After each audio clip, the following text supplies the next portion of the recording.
On va pouvoir commencer. Bonjour à tous et merci de nous retrouver pour ce webinaire sur comment réussir le renouvellement. Bon, tu l'as dit, c'est un petit peu vulgarisé, mais de votre certification RNCP.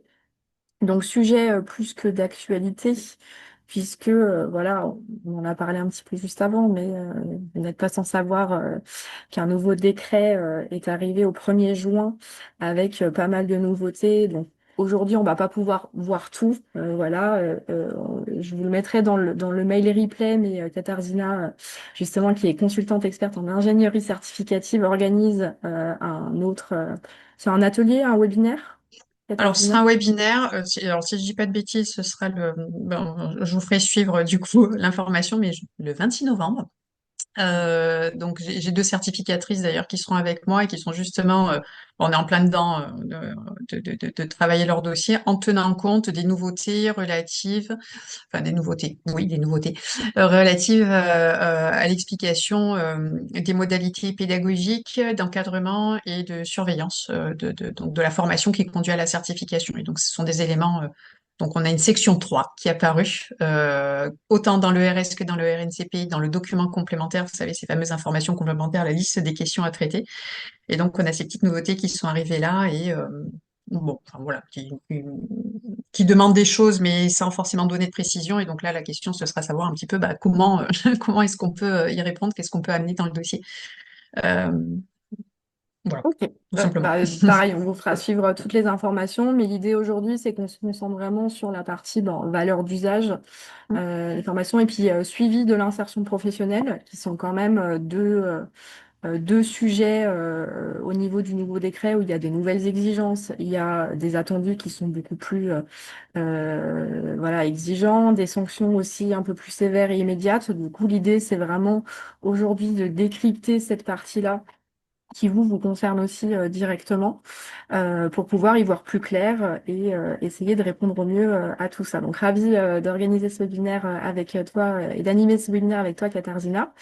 Avec plaisir. L'idée, avant de commencer voilà, de rentrer dans le vif du sujet, c'est peut-être vous présenter rapidement qui on est, hein, pour vous donner un peu une idée de nos différentes expertises. Donc, je vais commencer. Donc, moi, je suis Mathilde Vernet, je suis chargée de communication chez Datalumni. Donc, Datalumni, hop, si ça va bien. Datalumni, nous, on est une entreprise dit EdTech, c'est qu'on travaille dans le domaine de l'enseignement supérieur avec les établissements. Nous, l'idée, c'est d'aider les établissements d'enseignement supérieur à développer et animer leur communauté d'anciens élèves. Donc aujourd'hui, on travaille avec plus de 140 établissements de toutes typologies différentes autour de trois grandes activités. Donc la première qui est qu'on développe un outil, donc une plateforme alumni sur lesquelles les écoles vont pouvoir inviter toutes les parties prenantes de leur réseau, que ce soit les étudiants, les alumni, les équipes écoles, les formateurs, mais aussi les entreprises partenaires, les recruteurs, pour créer du lien, créer de l'entraide, du partage intergénérationnel, mais aussi d'avoir un espace pour diffuser des opportunités professionnelles. On est aussi une agence de communication dédiée à l'alumni, puisqu'on accompagne certaines écoles, également partenaires, dans l'animation de leur communauté. Donc, à savoir réaliser des portraits d'anciens élèves, rédiger des newsletters, voilà, pour animer et venir un peu en appui des chargés de projet alumni au sein des écoles. Et enfin, dernière activité qui est qu'on réalise les enquêtes d'insertion professionnelle pour certaines écoles. Donc, nous, on travaille notamment avec pas mal d'établissements, mais aussi des groupements comme Media School ou la Fédé sur la réalisation de ces enquêtes, à savoir contacter tous les diplômés pour savoir ce qu'ils sont devenus à 6 mois, à 12 mois, enfin voilà, en fonction de l'enquête. Donc ça, c'est pour Datalumni. Katarzyna, si tu veux peut-être présenter ton activité. Oui, oui, bah, juste en quelques mots. Alors, donc moi, je suis un, un pur produit de la formation. Je crois que toute ma carrière ben, a commencé et finira probablement dans l'univers de la formation, secteur dans lequel je me plais énormément. Donc, j'ai commencé dans la formation en créant un organisme de formation, en intervenant en tant que formatrice, en pilotant, en étant co-directrice d'un CFA, et puis au moment de la transition CNCP, France Compétences, donc je suis arrivée sur le sujet de la certification. Et je me suis plongée dedans à, je crois, à 1000%, puisque je ne fais que ça du matin au soir maintenant depuis plusieurs années. donc sujet passionnant et qui vient complètement s'articuler à la formation. Et voilà, donc sur ces sujets-là, eh bien, j'ai eu l'occasion d'accompagner beaucoup de projets, beaucoup de dossiers, et ce que je continue à faire avec beaucoup de plaisir et de passion professionnelle. Euh, voilà, et après, pour faire un bref topo, donc, enfin, tu peux passer à la slide suivante, mais je- on intervient autant sur je dis on parce que je travaille en étroite collaboration avec ma collaboratrice Clara, donc on intervient autant sur du RS, sur du RNCP, et ça peut être sur de l'accompagnement à titre de conseil ponctuel, mais parfois aussi en prenant la main sur la rédaction des dossiers, mais jamais sans le client qui est l'expert métier et sans lequel on ne peut rien. Et aussi à travers de la formation, puisqu'on forme aussi notamment soit des membres d'équipe de pôle certification, soit des consultants voilà, qui veulent se lancer sur ces sujets-là. Voilà. Super, merci à toi. Donc l'idée aujourd'hui de ce webinaire, c'est que déjà, dans un premier temps, on va se concentrer du coup, donc c'est plutôt Katarzyna qui aura la parole à ce niveau-là, puisque c'est son sujet vraiment d'expertise, sur le périmètre du sujet, sur rappeler un petit peu le nouveau décret, les exigences, voilà, plutôt orienté sur la valeur d'usage. Et ensuite, on s'intéressera un peu après sur le suivi des titulaires et les bénéfices de la certification, euh, donc qui est très important également, qui rentre en jeu effectivement dans le renouvellement des certifications. Et puis surtout, comment assurer ce suivi de manière efficace, puisqu'on sait que c'est aussi un sujet qui est très énergivore pour les équipes, qui demande du temps. Il y a vraiment des gros enjeux derrière de taux de réponse à avoir. Enfin voilà. Donc l'idée, c'est de vous donner les clés aujourd'hui pour essayer de comprendre les différents changements, pour essayer de comprendre comment répondre au mieux à ça et surtout de vous donner des petits conseils pour faciliter votre travail sur le sujet. Donc, Katarzyna, si tu veux commencer, notamment sur la première partie. Oui, concernant donc la valeur d'usage et l'insertion pro, donc de quoi Ouais. est-ce qu'on parle, quel est le périmètre et le contexte du sujet. Alors j'ai cru comprendre en lisant la petite présentation pour ceux qui ont pris la parole dans le chat que on est face à un public qui est déjà sensibilisé au sujet. Mais ouais, tu peux passer sur la suivante, s'il te plaît, Mathilde. Voilà, super. Hop. Sur la slide suivante, s'il te plaît. Enfin, je sais pas si t'as la main. Youpi, elle vient. Voilà. Donc, valeur d'usage et insertion professionnelle, voilà, sur ce périmètre. Alors, avant tout, et je fais souvent ce topo-là, même si, bon, comme je vous disais, je pense qu'on est face à des personnes avec nous aujourd'hui qui sont déjà sensibilisées au sujet. Quand on est sur un projet de certification, pardon, il s'agit de bien comprendre et faire la différence entre formation et certification, puisque c'est souvent un point qui pêche dans les dossiers, en tout cas quand on nous consulte pour faire de la relecture de dossiers, quand c'est un premier dépôt et quand on est face à des personnes qui sont pas encore tout à fait, enfin voilà, expérimentées en tout cas, qui n'ont pas un grand recul sur ces sujets-là. Il y a beaucoup de confusions qui sont faites. Donc là, maintenant, il y a des évolutions qui font que dans le dossier, on va aussi parler de la formation, alors que, enfin voilà, ça faisait 4 ans qu'a priori, on n'en parlait quasiment pas. Mais il faut bien faire la différence. Donc, une certification et une formation, ce sont deux choses différentes, puisque une formation, c'est... Katarzyna, Oui, excuse-moi, je dis-moi. te coupe juste une seconde parce que je t'entends très, très, très faiblement et je ne Ah sais bon? pas si c'est le cas de tout le monde ou c'est juste. Est-ce Est-ce que vous que... pouvez préciser dans le chat si c'est bien Katarzyna ou si c'est moi qui ai un problème? C'est parfait. Ah, bon, bah, c'est moi. Ok. Bon, bah, c'est moi qui ai un petit. Du coup, j'ai peur Ah, de pas entendre quand il faut passer les slides.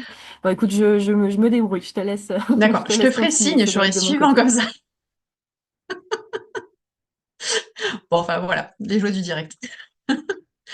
Voilà, donc je vous disais, il faut bien faire la différence entre formation et certification. Ce sont deux aspects du parcours certifiant. La formation, c'est la phase qui prépare à l'acquisition des compétences qui elles-mêmes sont définies dans le projet de certification. Et là où on observe beaucoup de confusion, c'est que souvent, dans les dossiers, la formation est fortement mise en avant. Or, ce qu'on présente à France Compétences, c'est un projet de certification à travers des référentiels de compétences et d'évaluation. Et la formation vient un peu en annexe expliquer comment on va préparer des apprenants et des futurs candidats à l'acquisition de ces compétences. Moi, j'aime bien faire ce petit comparatif, mais qui est vraiment juste une analogie, enfin, voilà, comprendre dans les grandes lignes. C'est que la formation, c'est un peu l'année de terminale au cours de laquelle je vais apprendre plein de choses, plein de matières, des maths, de l'anglais, de la physique, voilà, toutes sortes de matières. Donc ça, c'est de la formation.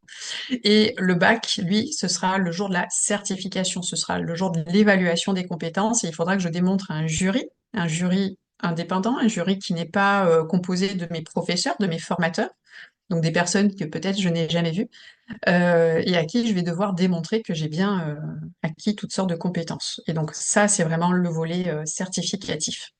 Voilà, donc formation, certification, deux choses différentes. Euh, et donc, ce qu'on appelle compétences, ce sont des savoir-faire. Donc,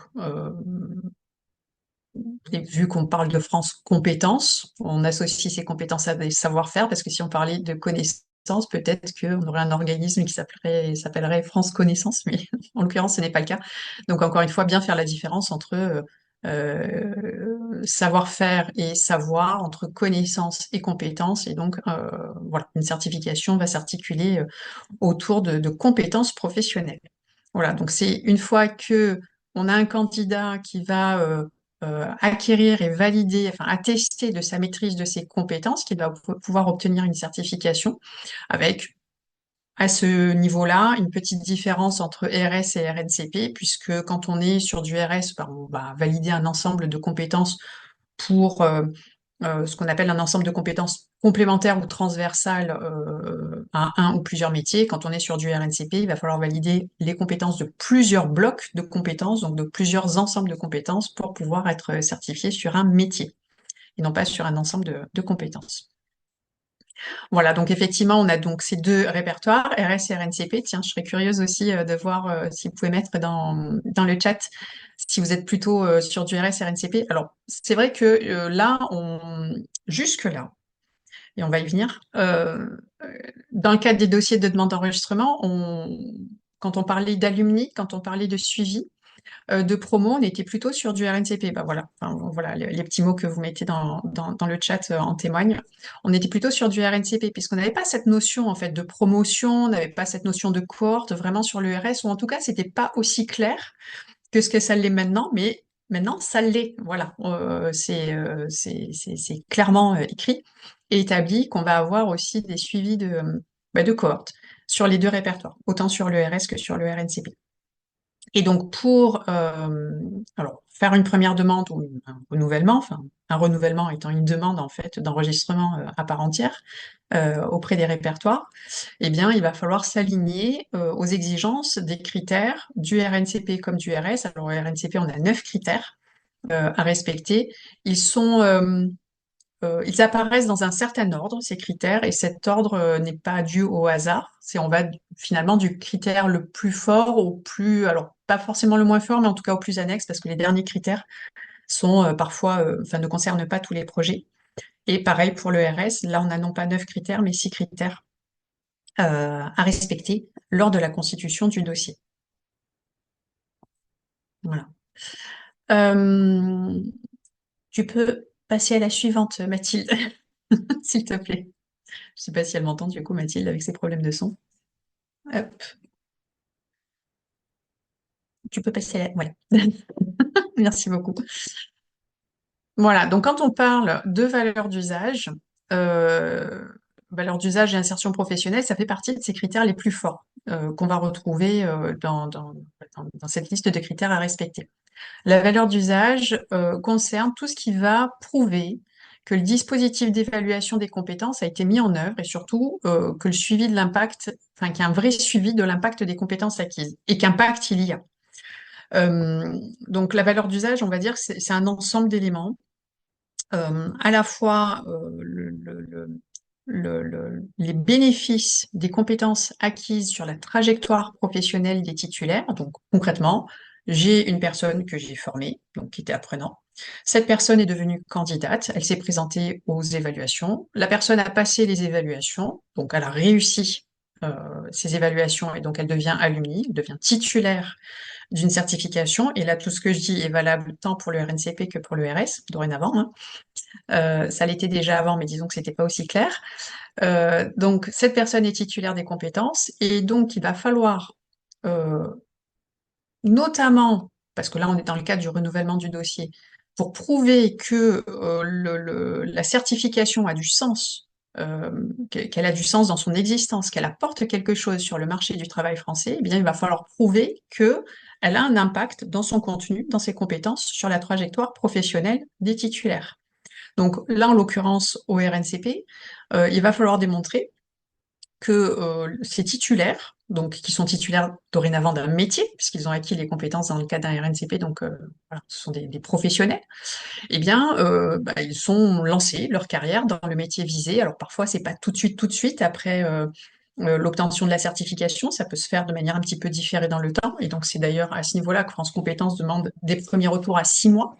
Puis après, ça peut être 1 an, 18 mois, 24 mois. Bon, après, il faut définir une durée.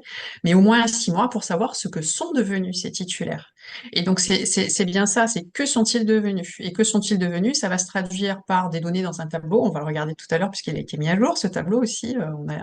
Ça fait partie des nouveautés, hein, avec l'application du décret là, depuis le 1er octobre.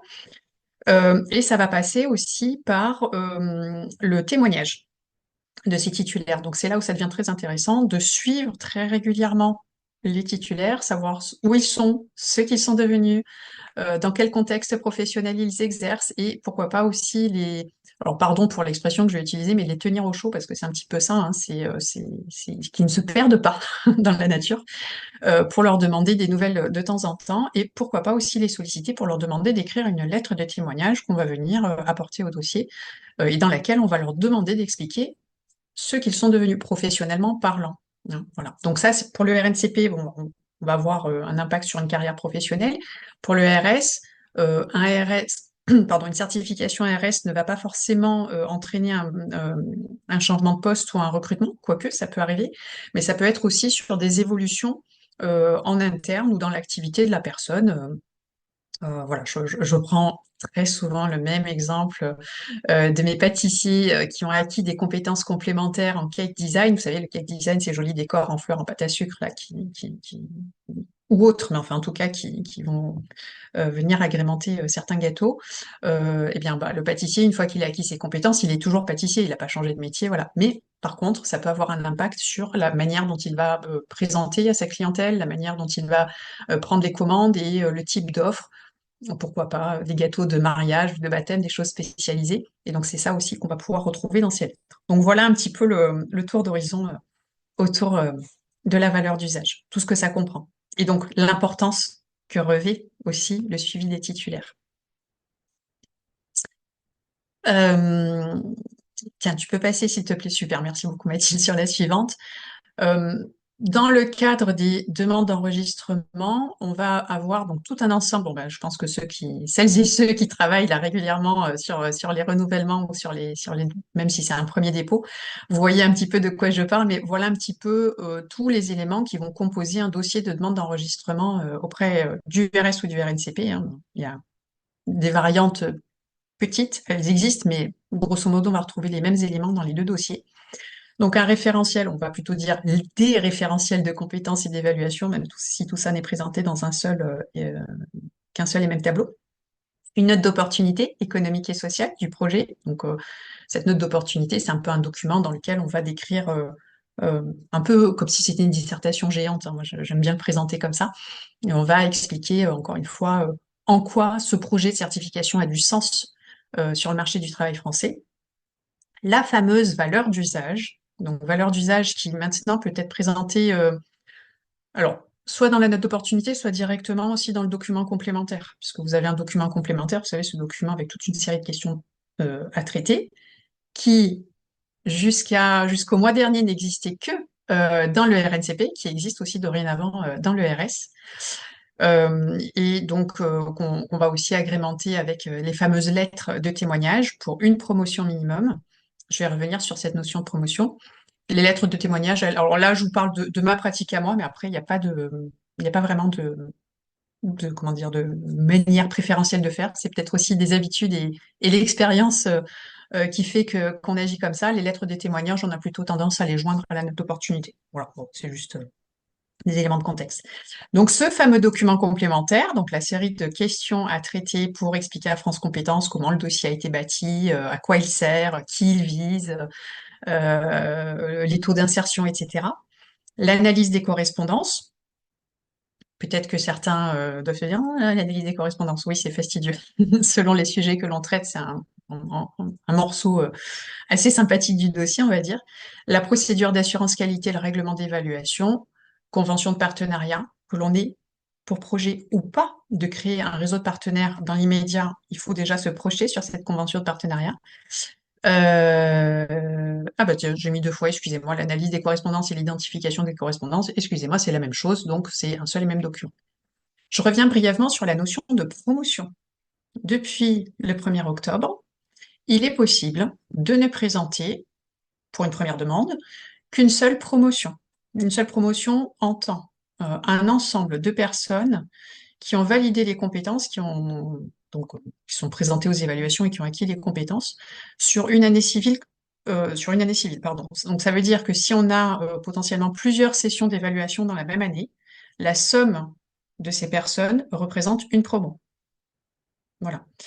La grande nouveauté, c'est que jusque-là, au RNCP, il fallait impérativement présenter deux promos. Maintenant, on peut tomber qu'à une seule. Mais si on ne présente qu'une promo, on ne pourra viser un enregistrement que de maximum 3 ans, ce qui en soi est déjà pas mal, puisque c'est assez rare du premier coup qu'on obtienne 5 ans. Mais bon, voilà, en tout cas, on peut viser un enregistrement maximum de 3 ans. Et au-delà, si on a plus de promos, on peut viser un enregistrement de maximum, je dis bien maximum, 5 ans. Et ceci est également valable dorénavant pour le RS. Voilà, ça s'applique aux deux répertoires. Voilà, donc si on regarde la slide, euh, oui, bah, enfin, on peut passer à la slide d'après, pardon, j'allais dire une bêtise, mais voilà, donc j'espère que pour vous c'est clair, hein, enfin, cette répartition qui finalement fait que, comment dire, les deux répertoires sont alignés. Hein, on est sur les mêmes logiques. Voilà, donc notre valeur d'usage doit vraiment démontrer l'utilité, la valeur concrète de la certification, du projet de certification sur le marché du travail. Français, je précise. Vous avez là, alors c'est peut-être petit et peut-être pas très lisible, mais vous avez là sous les yeux les intitulés de colonnes.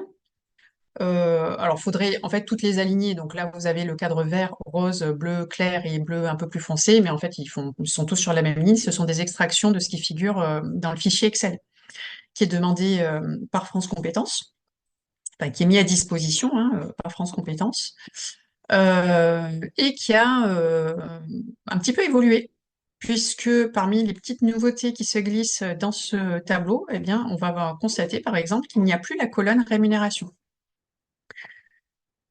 Ce qui, comment dire, euh, est une bonne nouvelle pour pas mal de porteurs de projets, puisque c'est pas toujours simple à obtenir, on sait pas toujours comment traiter la donnée, puis après il y avait aussi une notion de est-ce qu'on a le droit de demander ce type d'information? Bon, là on se pose plus trop la question puisque voilà, enfin, la colonne a disparu. Néanmoins, dans comment dire, alors, les enquêtes, les questionnaires, le suivi des titulaires que vous faites respectivement, je vous conseille de continuer à demander, alors si ce n'est le salaire précis, parce que c'est toujours délicat de poser la question, enfin, en France, c'est un sujet qui est toujours un petit peu, enfin voilà, un petit peu tabou, un petit peu délicat, donc sans forcément demander très exactement quel est le montant, c'est de donner une fourchette et de demander à la personne, voilà, vous situez plutôt dans quelle fourchette, et de conserver ces données, alors non pas à intégrer dans le tableau, puisque la colonne a disparu, mais pour faire une observation non nominative de la moyenne de rémunération, et ce qui peut vous permettre aussi d'avoir un suivi pour comparer ça, notamment à ce qui peut figurer au regard d'une branche professionnelle ou d'une convention collective, et voir comment les compétences de votre certification peuvent potentiellement aussi influencer ce salaire-là. Voilà. Mais ça, c'est plus une donnée qu'on va mettre dans le tableau. Et par contre, vous avez une autre colonne qui est apparue, par un autre exemple, petite nouveauté, on vous parle de quotité, quotité de temps de travail. Donc là, quand on est sur, par exemple, une certification qui amène un métier qui va s'exercer dans 9 cas sur 10 en tant qu'indépendant, en tant que libéral. Ça peut être très intéressant, notamment sur le début de carrière, de voir le temps, la quotité, c'est vraiment le pourcentage temps de travail que la personne passe sur cette activité professionnelle.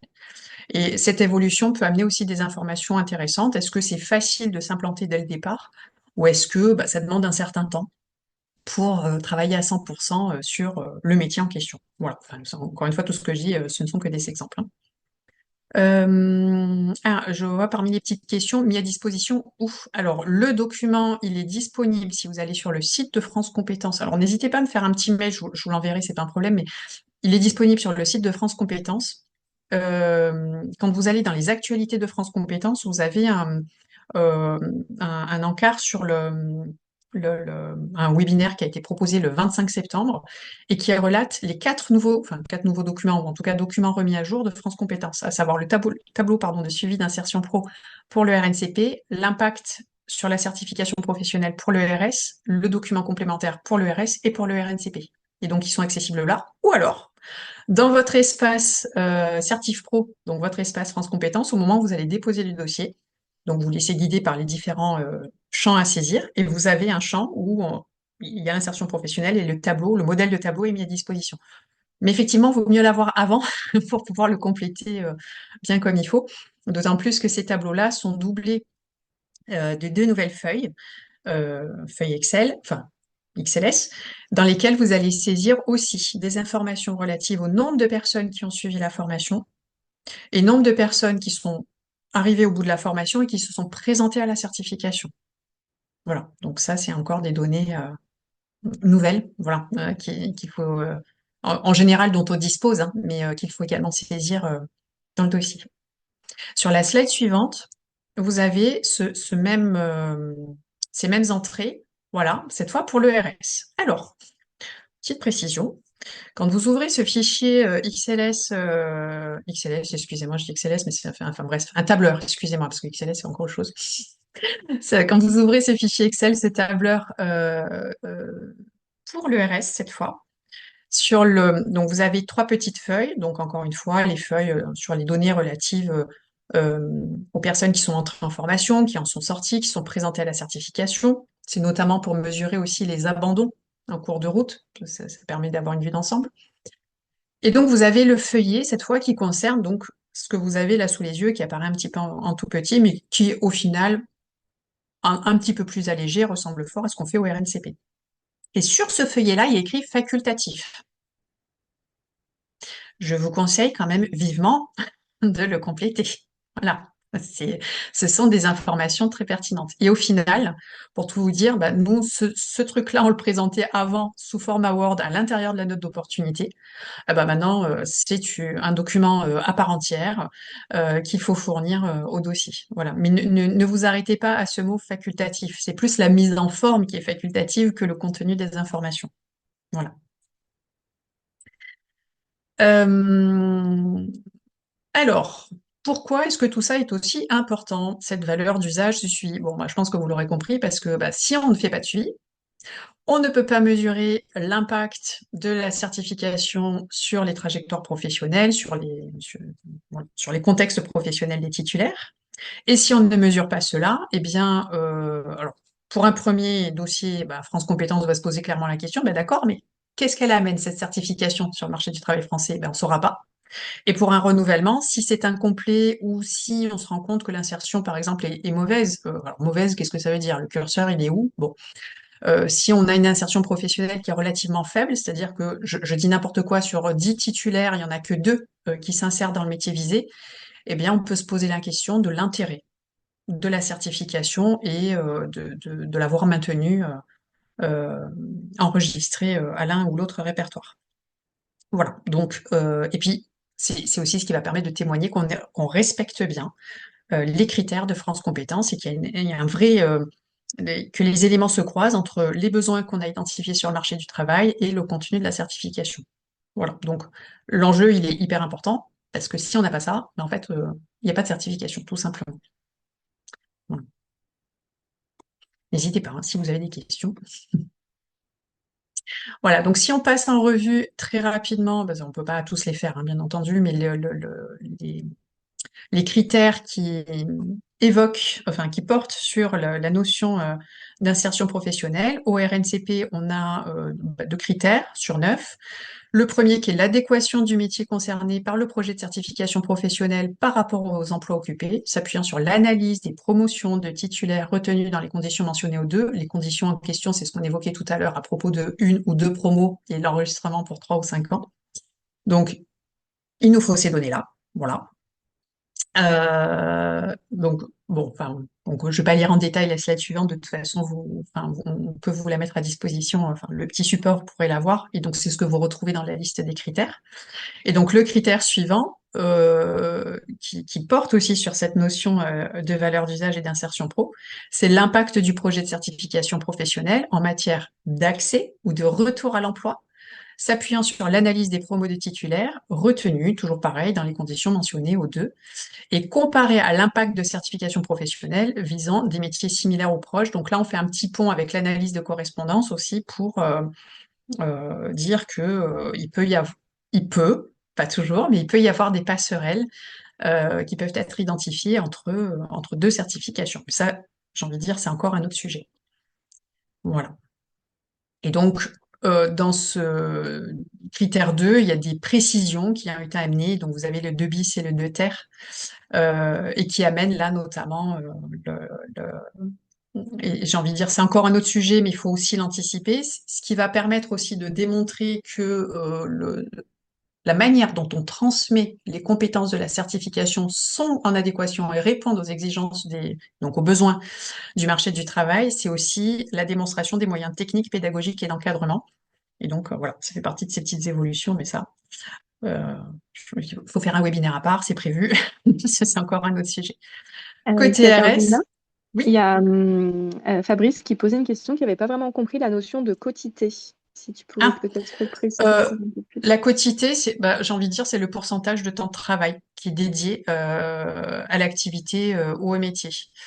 Alors, moi, je vous parle de mon expérience, mais ça peut être décliné sur d'autres choses. C'est que, euh, alors, si je reprends l'exemple dans le cadre d'un RNCP où on est sur un métier, alors j'essaie de vous prendre un exemple précis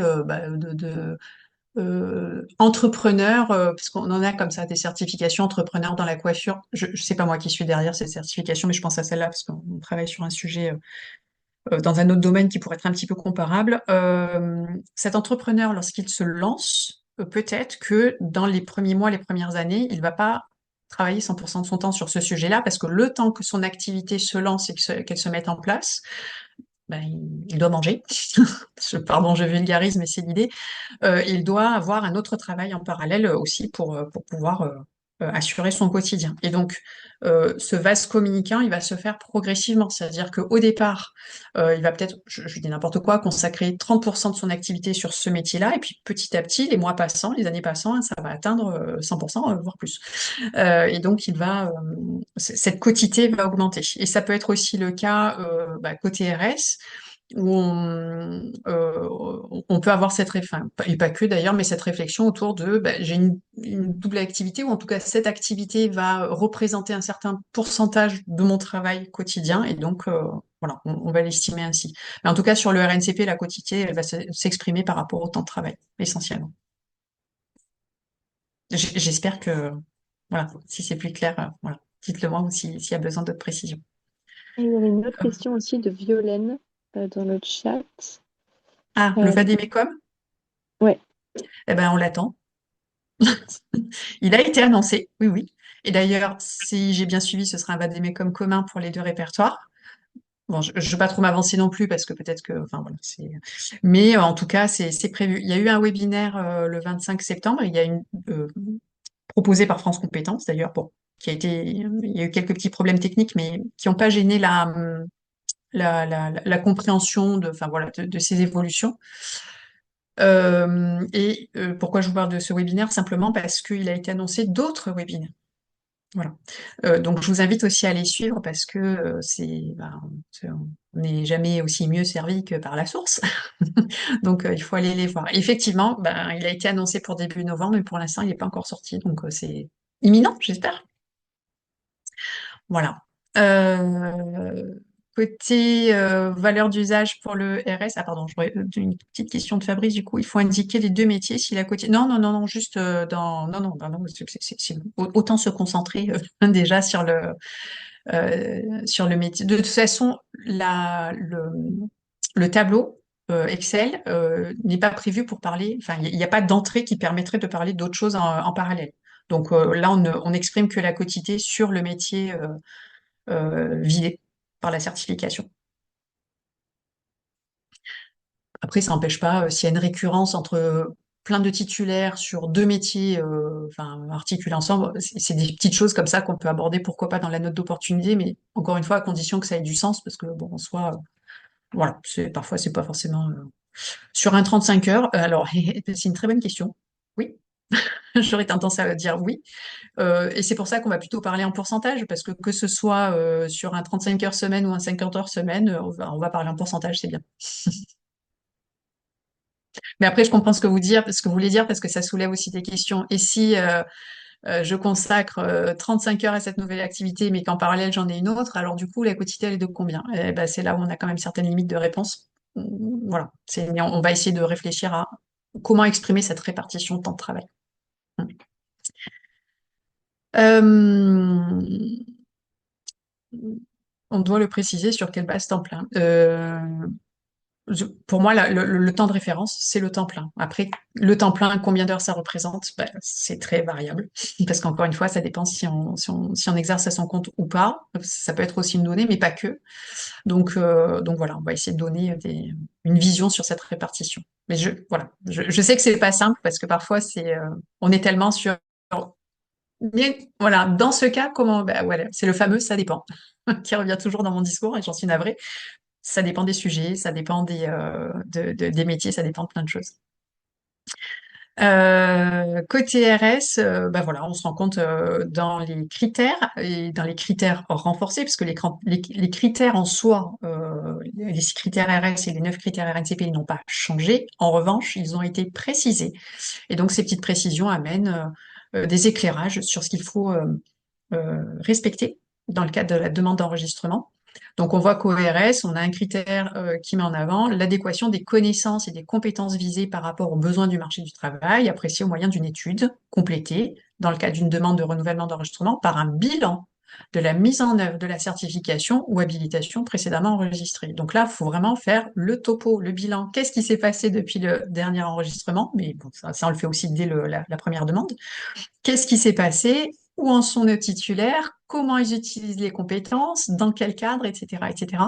Et donc, c'est des petites choses qu'on peut amener au dossier. Et on voit que ce critère 1, il a aussi donc été étayé on va dire, de précision avec le 1 bis inter et suivant pour démontrer que, encore une fois, on a bien respecté les objectifs du projet de certification et des exigences de France Compétences. Voilà.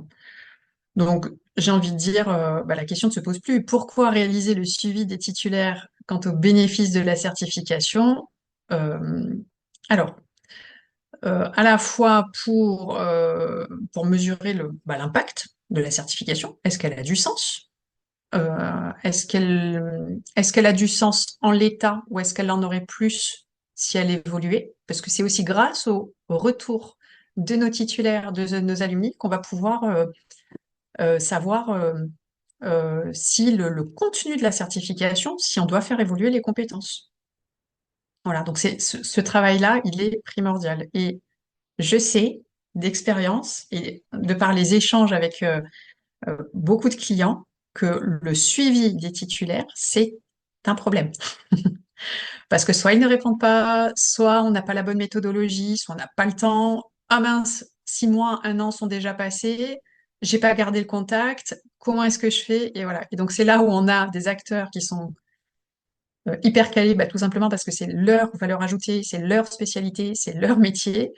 Moi, je recommande régulièrement d'être alumni sur ces sujets-là parce que, alors, quand on a des tout petits volumes et qu'on est sur une certification vraiment de niche et qu'on a quelques dizaines de personnes par an, et encore que on peut faire, voilà, du phoning, envoyer quelques mails très bien, mais passer un certain volume, ou même tout simplement parce enfin, encore une fois, la valeur ajoutée, elle est ailleurs. Il faut déléguer ça et confier ces missions à des gens, enfin en tout cas à des structures qui savent faire. Euh, voilà. Bon, là, je te laisse la parole, Mathilde, parce que tu seras bien mieux parler de la méthode que moi. Mais enfin, moi, en tant que, enfin, sur de l'ingénierie certificative, c'est du pain béni. Voilà. Quand je reçois les, euh, les stats de Detalmini, c'est hyper confortable à exploiter. Eh ben, merci beaucoup Katarzyna. Donc effectivement, nous on est beaucoup sollicité chez Datalumy par des établissements qui justement n'ont pas forcément le temps d'appeler tous leurs diplômés parce que parfois on a des bases qui sont effectivement très grandes où il y a un besoin assez rapide et quand on a 3000 diplômés à auditer, c'est vrai que voilà, souvent il y a des personnes qui sont vraiment dédiées pour ça, d'autres non où ils doivent cumuler voilà, enfin, de quotité, mais plusieurs emplois du coup dans sein des écoles, voilà, autant sur les relations entreprises, tout ça. Donc c'est vrai qu'il y a un besoin vraiment de récolter cette donnée-là. Et en fait, il y a un double enjeu pour les établissements qui est déjà d'avoir un taux d'insertion professionnelle qui soit suffisamment satisfaisant pour justement faire en sorte que la certification puisse être reconnue comme permettant de déboucher sur un emploi. Et derrière, c'est d'avoir un nombre de répondants suffisamment élevé pour que l'enquête soit considérée comme fiable. Si vous avez 3000 diplômés, qu'il y en a seulement 100 qui répondent, vous avez beau avoir un taux d'insertion qui est très bon, c'est pas du tout représentatif de l'ensemble de vos diplômés. Sachant qu'en plus, vous précisez dans les onglets, en plus le nombre de personnes qui ont suivi la formation, qui ont été qui ont obtenu le diplôme. Donc voilà, vous avez en plus des stats qui mettent bien en lumière que c'est pas suffisant. Sauf que malheureusement, on est sur une cible, voilà, les diplômés, bah, vous l'êtes vous aussi, hein, qui sont sans cesse sollicités de partout. En fait, c'est du démarchage, hein. On va appeler des gens qui n'ont pas envie d'être appelés pour obtenir des informations et leur prendre un certain temps. Donc, du coup, il y a plusieurs choses à mettre en place déjà en amont et pendant les enquêtes pour avoir le maximum de taux de réponse. Donc, nous, chez Datalumni, on a une équipe d'enquêteurs qui est dédiée et formée spécifiquement aux enquêtes d'insertion professionnelle. Et on a une méthode que vous pouvez, alors soit vous pouvez faire appel à nous si vraiment c'est trop contraignant de le faire au sein, soit vous le faites déjà en interne et du coup ça peut vous donner un petit peu des idées. Alors, on a une méthode en entonnoir avec un objectif, on se fixe un objectif d'obtenir entre 80% et 85% de taux de réponse. C'est ambitieux, mais si toutes les lumières sont au vert, c'est tout à fait possible et c'est déjà arrivé plusieurs fois qu'on y arrive. Première phase très classique, c'est la phase d'emailing. Ne sous-estimez pas l'emailing. Souvent, on dit oui, bon, les emails maintenant. En fait, nous, on arrive à obtenir quand même 25% de taux de réponse aux emailing. Alors, bien sûr, euh, d'être très strict dans les emails, voilà, c'est pas forcément ce qui fonctionne le mieux. Bien sûr, il faut quand même rappeler en quoi consistent ces enquêtes, pourquoi c'est important, enfin vraiment d'avoir le topo parce que c'est une obligation aussi légale, hein, donc là-dessus, il ne faut pas non plus enlever des informations. Par contre, je sais que nous, on utilise beaucoup un petit peu l'humour, voilà, pour essayer de toucher un peu plus les personnes, notamment dans les phases de relance. On dit attention, on va être obligé de vous appeler. En général, les gens n'aiment pas être appelés, donc on essaye de les faire répondre le plus rapidement possible à la phase d'emailing. Et on arrive quand même à obtenir 25% de taux de réponse. Donc l'email, la phase d'emailing pour dégrossir un peu vos bases, déjà en amont, c'est déjà l'idéal. En phase 2, la phase d'appel, qui est incontournable parce que c'est celle qui fonctionne le mieux. Euh, donc nous, ça dépend, on va dire, la taille des bases qu'on a. Si on a des grandes bases, on peut faire jusqu'à 6 phases d'appel par contact. Tout dépend en fait des besoins des directives aussi des écoles qui nous contactent. Donc là où c'est hyper important d'être hyper formé et entraîné, c'est en fait un appel, on va déranger quelqu'un. Donc l'idée, c'est de se dire comment je peux faire en sorte déjà de mettre en confiance cette personne, de faire preuve de pédagogie pour lui expliquer que certes je la dérange, mais c'est pour le bien de l'école, pour son bien aussi à elle, parce que c'est toujours valorisant pour un diplômé de savoir que le diplôme obtenu est certifié, donc forcément ça a ses avantages également. Et de se dire, j'ai une enquête, ça prend 5 minutes, si ça prend 5 minutes, ça doit prendre 5 minutes. Voilà. Et surtout d'être en capacité de comprendre, de maîtriser en fait l'enquête sur le bout des doigts. Vous l'avez vu, il y a des changements, il y a des choses qui se sont rajoutées sur les quotités, etc. Donc c'est vraiment de prendre en main ce questionnaire, de savoir exactement quelle réponse est attendue à tel moment, et de pouvoir aussi comprendre et traduire les réponses qu'on a. Parce que parfois, pour vous donner un exemple, on va demander à la personne si elle était en activité, je ne sais pas, 6 mois après le diplôme. Non, j'étais en congé maternité. Oui, mais vous étiez en activité. Voilà, donc c'est ce genre de choses où parfois, en fait, les nouveaux diplômés, ils n'ont pas forcément le questionnaire et le tableau France Compétences en face d'eux. Et ils vont vous donner des réponses où derrière, en fait, il faut que vous puissiez comprendre et traduire ce que ça veut dire. Donc là, on arrive en général à avoir sur les non-répondants email 70% de taux de réponse. Et enfin, quand on a, en fait, il y a toujours des gens, soit on n'a pas les infos, parce que parfois on peut recevoir des bases de données un peu à trous, où on n'a pas le téléphone, on n'a pas l'email, donc les personnes n'ont pas l'info. Soit, soit c'est des personnes qui ne veulent pas répondre, ça arrive hein, souvent. Et dans ce cas-là, nous, on va aller chercher l'information sur LinkedIn, puisque LinkedIn, c'est quand même un réseau professionnel aujourd'hui qui est utilisé par la majorité des professionnels. De plus en plus, au début, il y avait certains secteurs qui n'étaient pas spécialement représentés sur LinkedIn, sur les métiers un peu plus de l'artisanat, etc. Aujourd'hui, ça change parce que la notion de réseau professionnel, elle est ancrée dans les esprits de chacun. Et du coup, maintenant, vous avez beaucoup de chances de trouver vos diplômés sur LinkedIn. Et en fait, ce qu'on va faire, c'est aller récupérer la donnée. Attention, néanmoins, l'idée c'est que France Compétences sanctionne les données fausses, n'est-ce pas? Donc l'idée c'est que s'il y a un doute sur un profil LinkedIn où vous voyez que c'est un profil qui est dormant depuis plusieurs mois, où vous n'êtes pas sûr de l'information, dans ce cas-là, vaut mieux rien mettre. Par contre, il y a des profils qui sont tout à fait mis à jour où on a toutes les infos sur l'expérience professionnelle, sur les formations, sur les types de contrats, sur les entreprises. Voilà. Donc en fait, après, il y a des données qu'on n'a pas forcément, notamment sur les quotités. Enfin, voilà. Donc, le salaire, c'est une bonne nouvelle, du coup, que ce soit facultatif, parce que c'est vrai que c'est toujours, voilà, t'en parlais un peu, Katarzyna, mais c'est toujours l'information qui fâche quand on C'est arrive à la compliqué. question du salaire, Mm. où les personnes, mais pourquoi, c'est pourquoi faire, vous voulez savoir, alors qu'en soi, nous, on n'a pas de jugement, ou tant mieux, enfin, si vous gagnez, voilà. Mais aujourd'hui, du coup, vu que c'est plus dans le tableau, c'est déjà un bon point. Mais voilà, c'est typiquement le genre d'information qu'on n'avait pas forcément sur LinkedIn, ou la quantité enfin voilà, le temps passé sur une activité, etc. Mais l'idée, c'est de faire au mieux. C'est que de montrer à France Compétences que vous avez voilà, mis en place tout ce que vous pouviez pour récupérer le maximum de données. Et ça, c'est toujours bon à prendre. Voilà, même s'il vous manque des informations, toute l'information que vous pouvez avoir qui peuvent aller alimenter vos taux d'insertion professionnelle, parce que vous pouvez savoir si une personne était en activité, donc ça vient alimenter vos taux d'insertion. Donc c'est toujours bon à prendre. Voilà. Et en fait, avec justement cette technique en entonnoir, à la fin, on se rapproche des 80% à 85%, avec potentiellement quelques données manquantes, mais la majorité des informations dont vous avez besoin, vous pouvez les récupérer comme ça.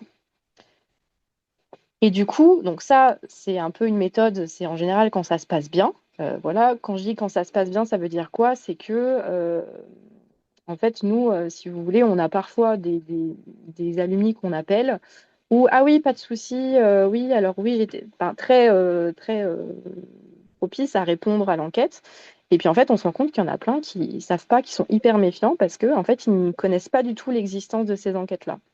Et en fait, c'est là où c'est hyper important de votre côté, dès en fait les études, pendant que vos futurs diplômés sont encore étudiants, de faire preuve de pédagogie de votre côté et de leur expliquer que en fait, une fois diplômés, ils vont être contactés dans quelques temps pour suivre leur insertion professionnelle.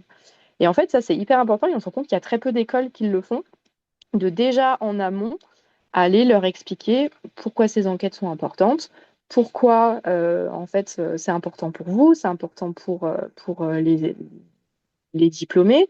Pourquoi c'est une obligation aussi de sonder, leur parcours professionnel. Ça leur donne aussi en plus voilà, vous pouvez être transparent sur les données que vous avez déjà sur les taux d'insertion, sur les débouchés métiers, enfin vous les avez ces informations-là.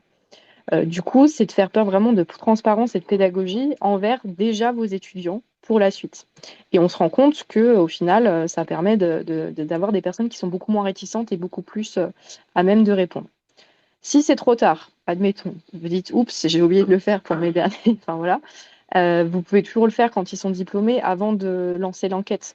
Notamment, il y a des écoles qui utilisent notamment la remise des diplômes, qui se fait souvent l'année d'après, pour justement communiquer en fait les enquêtes, communiquer l'existence des enquêtes. Ce qui n'est pas déconnant avec des événements comme les remises de diplômes, puisque en fait on vous remet un diplôme et puis au fait est-ce que vous pouvez nous dire ce que vous faites depuis 6 mois. Enfin voilà.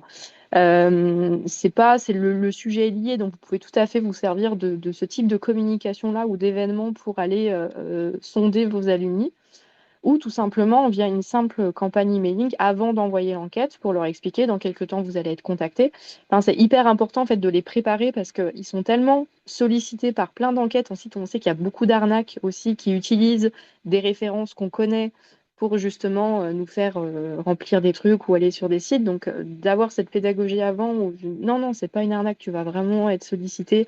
Donc, c'est hyper important de faire ce travail-là en amont.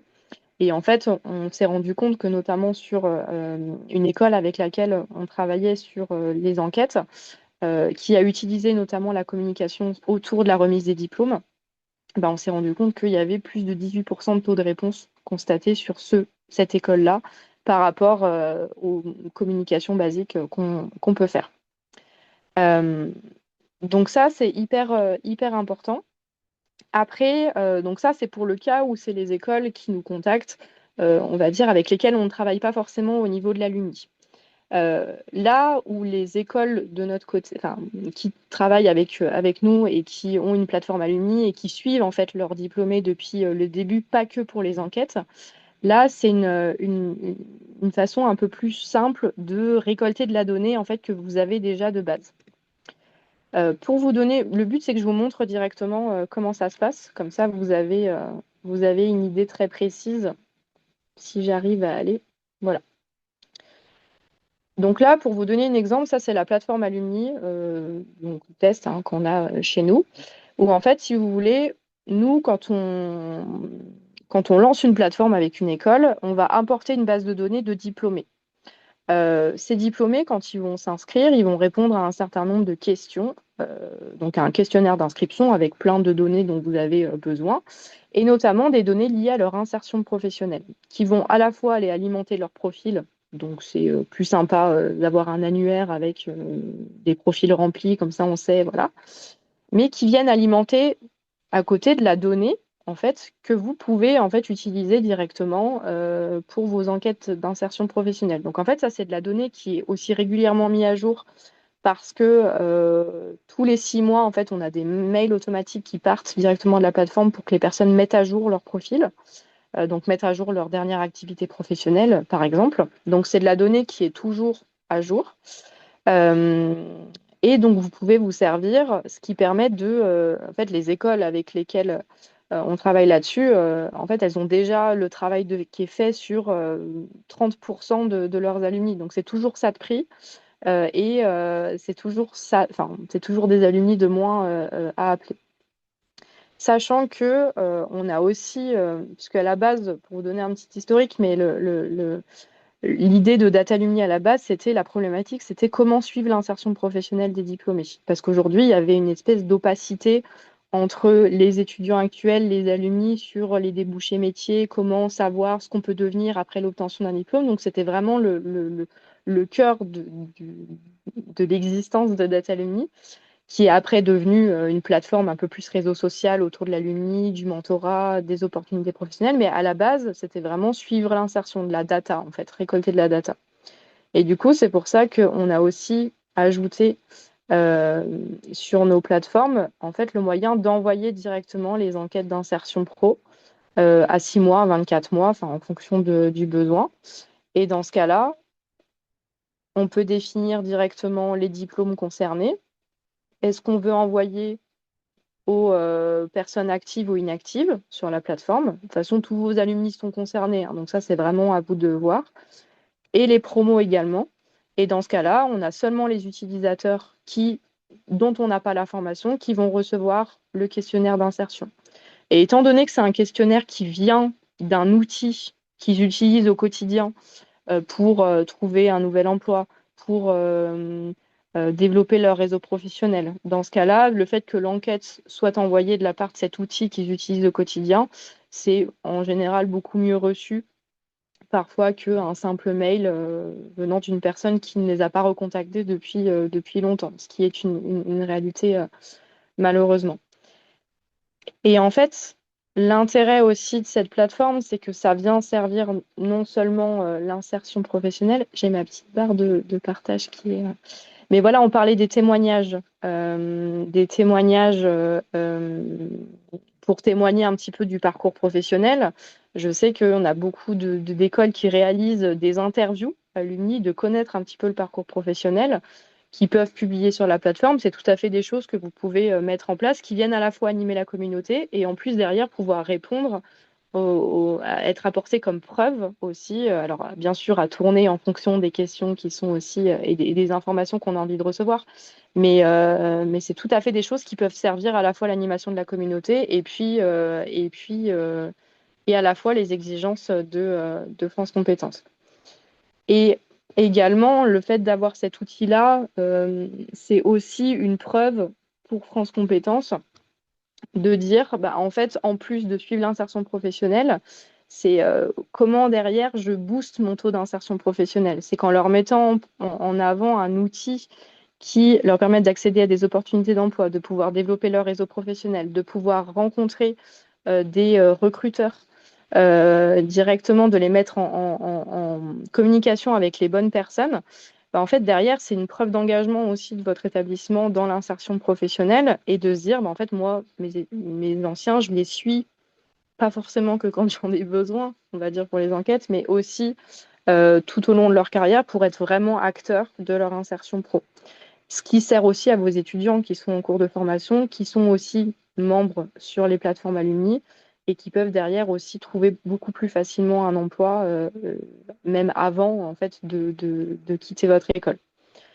Donc en fait, c'est vraiment un moyen, si vous n'avez pas forcément le temps, parce que souvent, comme je l'ai dit, hein, il y a des services qui sont dédiés, mais tous les établissements n'ont pas cette chance d'avoir vraiment des personnes dédiées à ça. Nous, on a pas mal aussi d'écoles et d'interlocuteurs qui font partie plutôt des relations entreprises, qui sont en charge de ça et qui utilisent régulièrement la plateforme pour, comme preuve en fait d'engagement et d'avoir vraiment la donnée beaucoup plus facilement et mise à jour. Voilà. Donc ça, c'est pour vous donner des petits tips que vous pouvez mettre en phase. Voilà, je vois qu'il est 12h03, donc on est à peu près pile dans les temps. L'idée, c'est des choses que vous pouvez mettre en place de votre côté, notamment sur les techniques.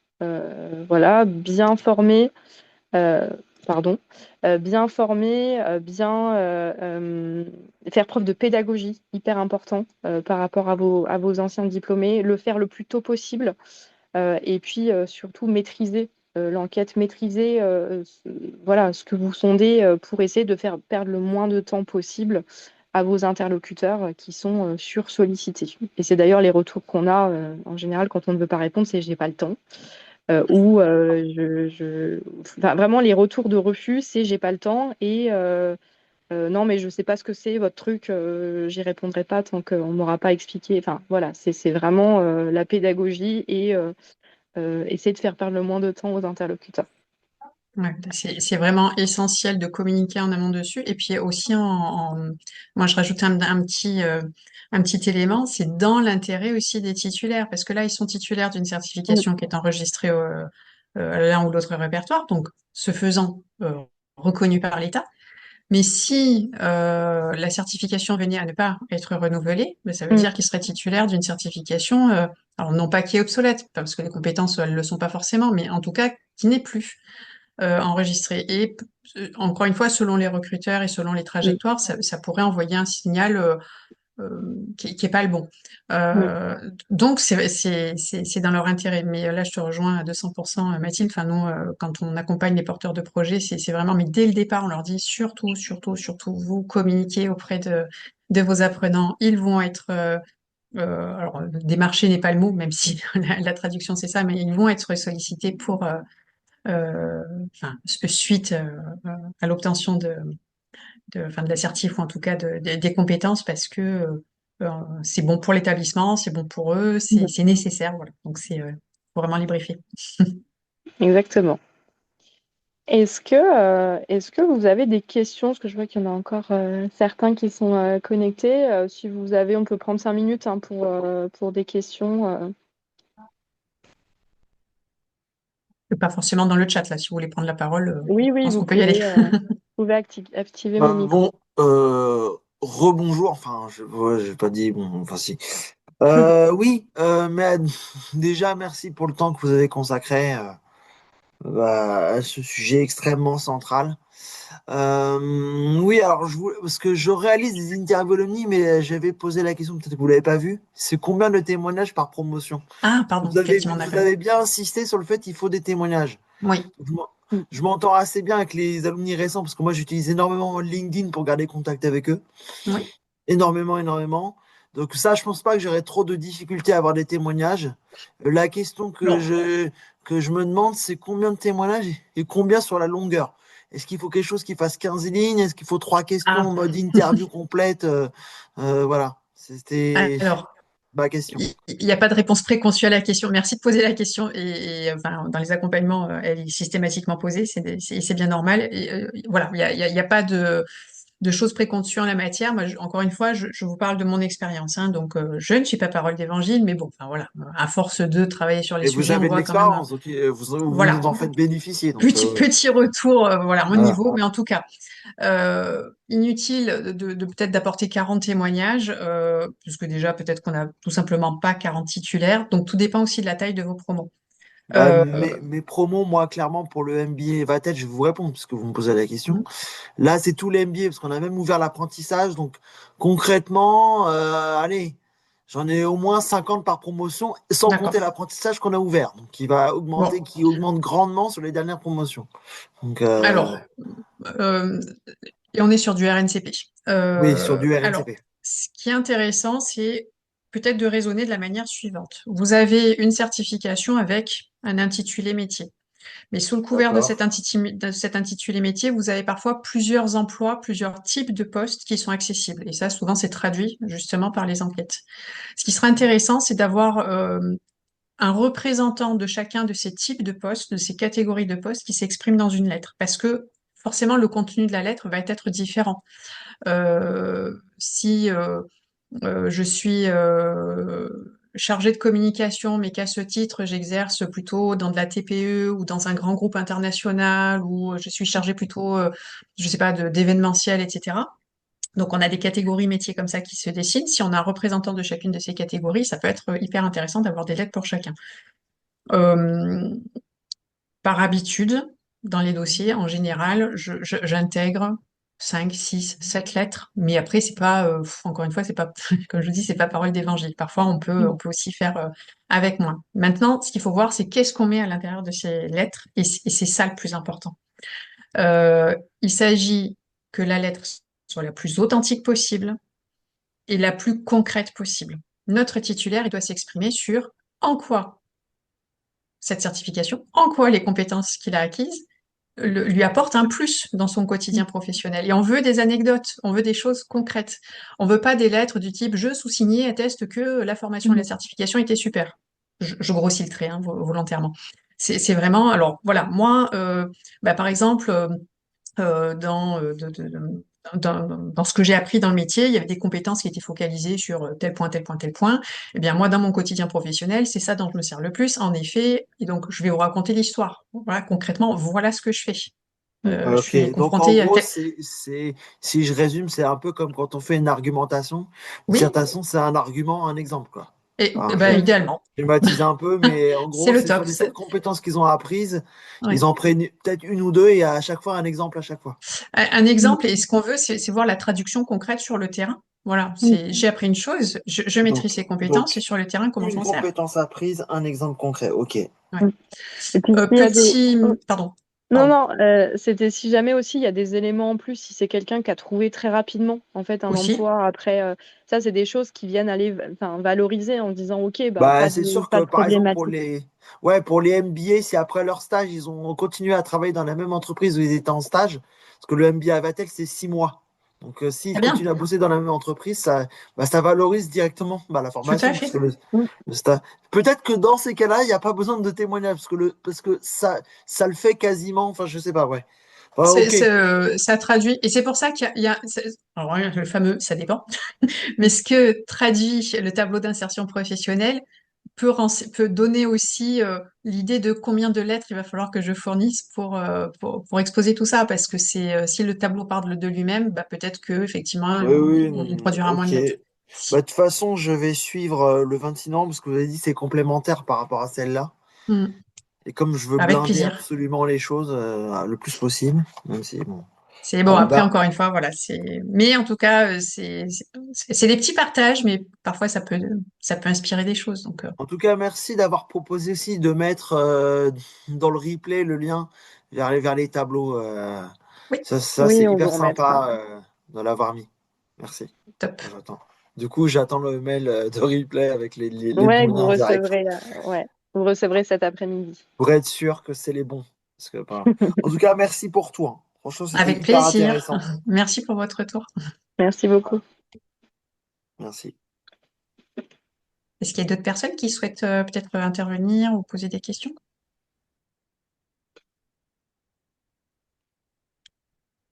Bien.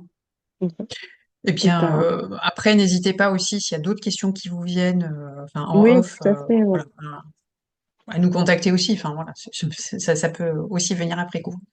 Bon, en tout cas, moi, j'ai été vraiment ravie, Mathilde. Merci beaucoup. Bah, moi aussi. Et je tiens à souligner, enfin, bon, là, on a un sujet commun actuellement.